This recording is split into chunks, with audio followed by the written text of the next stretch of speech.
If you are struggling on the MCAT, but you think your content is good and you think it's more of a strategy or passage issue, there is a very high chance that's actually not true, and you really need to improve your content as well as your passage skills. I very frequently have people tell me this where they think they're good on their content, they just need help with the passages, and it is extremely, extremely rare for that to actually be true. Virtually everyone that is struggling needs to work on their content still. There are two things that people don't realize who don't have good content but think they do.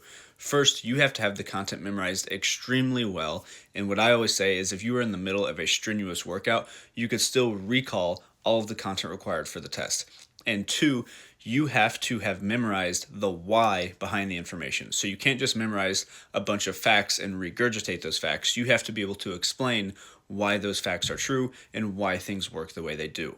So let's say you're in the middle of a hard workout and I asked you, what is atomic radius, and explain everything you can. A lot of people would say atomic radius is the distance from the nucleus to the outer electrons. And then they would say it increases as you go down and to the left on the periodic table. But what a lot of people who struggle with their content would miss is why. And the reason that it increases has to do with the electron energy levels increasing as we go down the periodic table.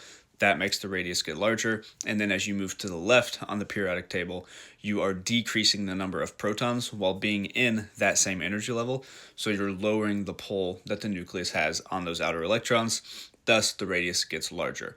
A lot of people really miss out on the why behind the facts that they've memorized.